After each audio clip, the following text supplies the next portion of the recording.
Olá, eu sou Lenilda Souza, da Companhia de Teatro Escarcel de Mossoró, e esse é o projeto Curiosidades da Vida Cultural da cidade de Mossoró. Então eu vou estar sempre trazendo para vocês pequenos acontecimentos, coisinhas rápidas, em vídeos curtos, fatos e coisas interessantes que faz parte da nossa história, né? Da história da cultura dessa cidade. Então, hoje eu vou trazer para vocês a curiosidade sobre o Conselho Municipal das Políticas Públicas de Mossoró. Né? Então, como vocês sabem, né, quem é da arte sabe que todo esse processo de conselhos das políticas públicas culturais começou a ser discutido em vários municípios brasileiros a partir de 2005, né, com as conferências de cultura, as conferências municipais, estaduais e as conferências nacionais, que era um projeto para se construir uma política de cultura para o país, né? Um projeto para a construção do Plano Nacional de Cultura, né? E dentro desse processo aí, Mossoró também não ficou de fora.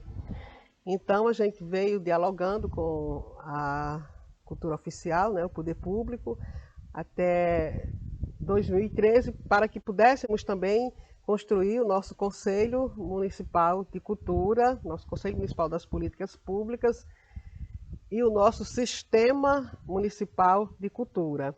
E entre esse processo todo de discussão, né, nós já tínhamos uma lei que chamava-se a Lei Vantan Rosado, que era a Lei de Isenção Fiscal, e que antes começou chamando Thelma Gugel, porque foi a vereadora Thelma Gugel, ainda nos anos 90, inspirada na Lei Rouanet, que puxou essa articulação com os artistas, também com o apoio do deputado Fernando Mineiro, para que pudéssemos criar a nossa política de cultura a partir dessas isenções fiscais. Só que depois o surgimento das conferências e dos fóruns, tanto nos municípios como nos estados, né, dos entes federados, ampliou essa discussão para o Conselho das Políticas.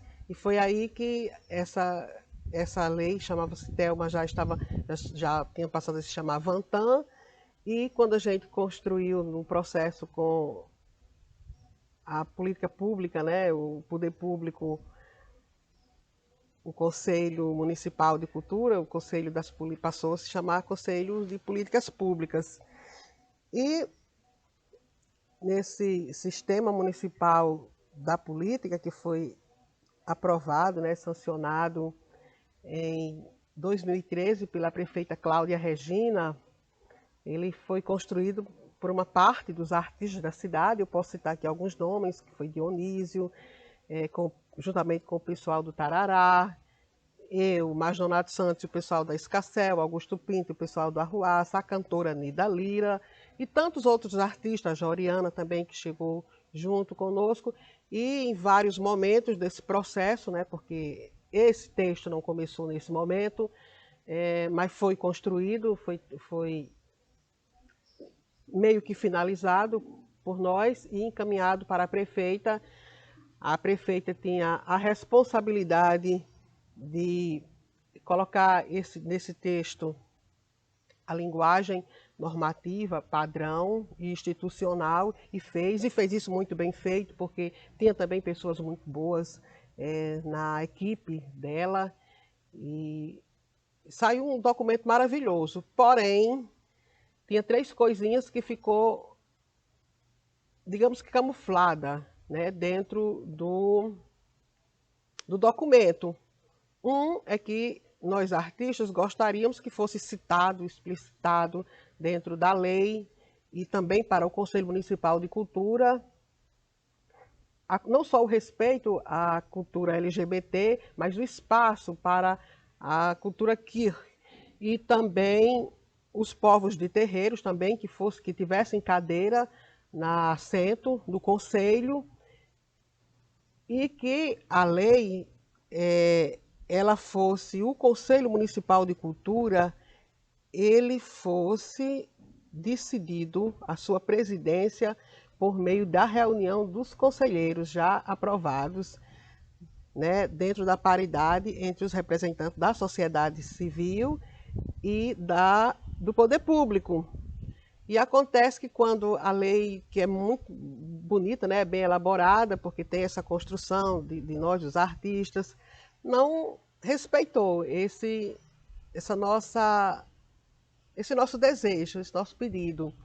Daí, eu lembro de ter ido, eu e Dionísio, conversar com os vereadores, na Câmara dos Vereadores, e o prefeito Silveira, que na época era presidente da Câmara, pedindo a ele para que não assinassem, né? Pelo menos que os vereadores não concordassem com isso e que colocassem dentro dos nossos pleitos.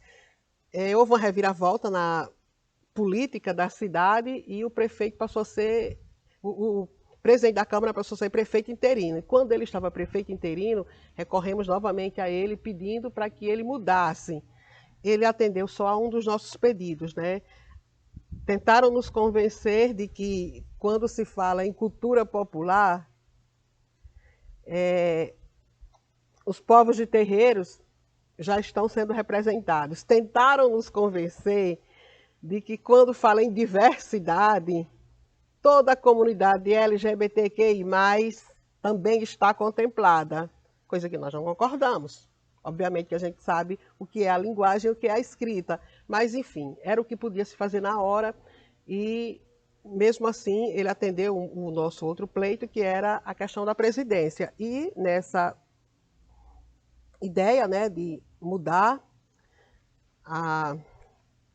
o presidente não ser mais indicado pelo secretário de Cultura, que já vinha lá desde das leis antigas, de Vantan, o presidente teria que ser decidido entre os pares. Então, houve essa alteração da lei 832 de abril de 2003, né, que foi sancionada por Cláudia Regina, e em 2014,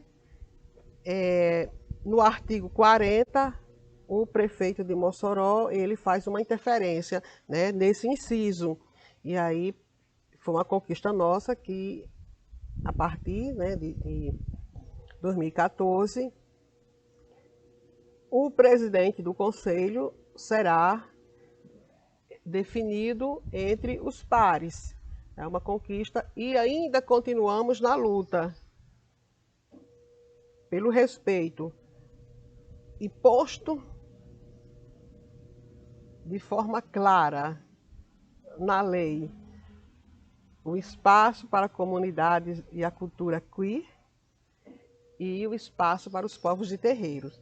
Embora estamos todos muito felizes porque temos agora nesse conselho uma pessoa que está representando a cultura popular e que vem de povos de terreiros, porque mesmo assim, antes, quando se coloca cultura popular é abrangente demais e nós, povos de terreiro, acabamos ficando suprimidos dentro desse espaço, assim como a cultura LGBTQI+. Então essa é a nossa curiosidade de hoje. Fique atento porque vai sair outros vídeos com muita história, porque só o que a gente vive, o que a gente faz é história.